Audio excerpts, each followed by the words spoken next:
Un nouveau pape a été élu le mardi 13 mars 2013. Il s'agit de George Mario Bergoglio qui a choisi comme nom François. Ce nouveau pape a-t-il un rapport avec le nom du dernier pape de la prophétie de Saint Malachie, Pierre le Romain, qui doit se tenir à la tête de l'Église, suivant la devise qui lui est destinée et que je vous rappelle, lors de la dernière persécution que subira la Sainte Église romaine, siégera Pierre le Romain. Il guidera les fidèles au milieu de nombreuses tribulations. Celles-ci terminées, les murs de Rome tomberont et Dieu jugera son peuple. La réponse est affirmative pour plusieurs raisons. Premièrement, le pape Benoît XVI a démissionné le 28 février, qui est le jour de la Saint-Romain. C'est donc le jour de la Saint-Romain qu'a été rendu possible le fait qu'un nouveau pape devait monter sur le trône de Saint-Pierre. Deuxièmement, le nom de Bergoglio commence par la syllabe Berg, qui en allemand signifie Pierre. Le nom du nouveau pape est donc directement Pierre. La seconde syllabe de son nom est Oglio, l'Oglio étant une rivière italienne, ce qui le rattache à nouveau à ses origines romaines. Troisièmement, s'il vient d'Argentine, ses deux parents sont italiens.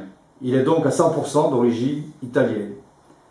Quatrièmement, s'il a choisi le nom de François en référence à Saint François d'Assise, il est bon de rappeler qu'une assise est une rangée de pierres sur laquelle on construit une muraille. Tous ces éléments sont donc en relation directe avec le nom de Pierre le Romain donné par la prophétie de Saint Malachie.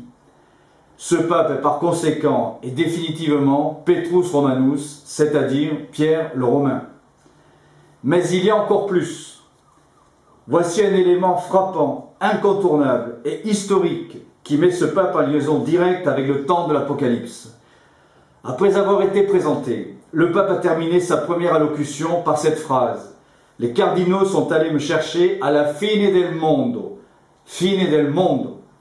que l'on a traduit par le bout du monde, en référence à l'Argentine éloignée de l'Italie, mais que l'on traduit littéralement par fin du monde. C'est ce qu'a d'ailleurs fait le traducteur en simultané sur la chaîne LCI, en parlant précisément de fin du monde. Ce pape a donc terminé sa première allocution adressée au monde entier par ces trois mots, à la fine del mondo, à la fin du monde. Est-ce encore un hasard ou une coïncidence, ou se prépare-t-on à des moments clés pour l'humanité et l'Église? Vous me connaissez peut-être en tant que spécialiste de l'Apocalypse par mon ouvrage Autopsie de l'Apocalypse, ou lors de mes interventions à la télévision, à la radio, dans les journaux, sur différents sites internet ou sur YouTube maintenant. Je prétends ainsi que pour différentes raisons que j'analyse, l'Apocalypse, la fin des temps ou la fin du monde est maintenant à notre porte. Ce livre vous apportera toutes les réponses aux questions que vous vous posez.